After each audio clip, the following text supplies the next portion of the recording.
பைத்தியக்காரத்தனமா அவன் இப்படி கைய கிழிச்சுக்கிட்டத பார்த்ததுமே ரொம்ப பயமாயிடுச்சு. இப்படி இருக்க ஒருத்தன் கூடலாம் வாழ முடியாதுன்னு எனக்கு அப்பவே தெரிஞ்சிருச்சு. எப்படியாச்சும் அவன் கிட்ட இருந்து தப்பிக்கணும்னு நினைச்சேன். அது அவனுக்கு தெரிஞ்சு போய் அவனோட ஃப்ரெண்ட்ஸ் எல்லாம் வர வச்சிட்டான்.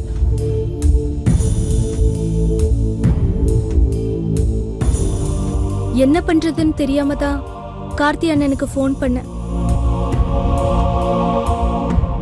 கார்த்தி அண்ணாவும் அப்பவே கூட்டிட்டு போறேன்னு சொன்னாங்க.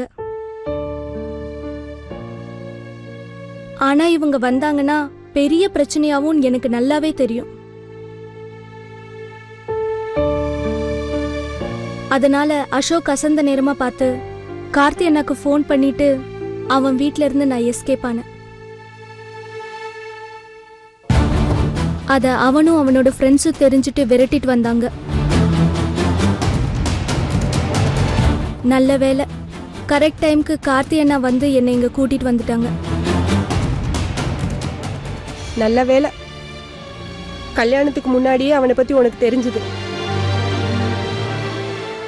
இல்லைன்னா என்ன இருந்திருக்கும், உன் வாழ்க்கையே வீணா போயிருந்திருக்கும்.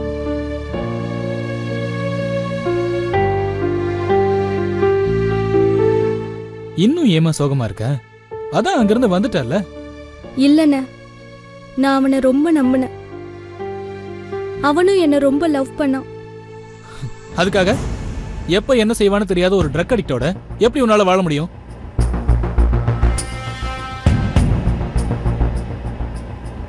அண்ணே, அது எனக்கே தெரிஞ்சதுண்ணே. அதனால்தான் நான் அவன் கூட வாழ முடியாதுன்னு முடிவெடுத்தேன்.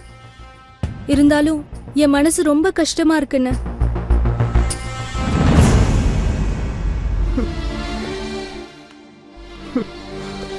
இங்க பாரு மலர், லைஃப்னா அப்படிதான். கெட்டதுலயும் ஒரு நல்லது இருக்கும், நல்லதுலயும் ஒரு கெட்டது இருக்கும். இப்படி மாறி மாறி தான் வந்துட்டு இருக்கோம். நமக்கு எது சரின்னு படுதோ அதை செலக்ட் பண்ணி போயிட்டே இருக்கணும். இப்ப நீ எடுத்த முடிவு கரெக்டான முடிவு தான்.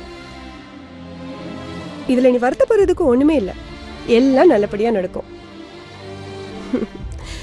நீ ஓடி வந்ததுல மேக்கப் எல்லாம் அழிஞ்சு போச்சு. ஃப்ரெஷ் ஆலாமா? சாப்பிடணும்ல, வா. போ மலர், வா. டேய் கார்த்தி அண்ணே, அவங்க வீட்டுக்கு இன்ஃபார்ம் பண்ணிட்டியா? பாலாட்ட பேசியிருக்கேன், காலையில வரேன் இருக்கான். சரி, வா சாப்பிடலாம். வரேன்.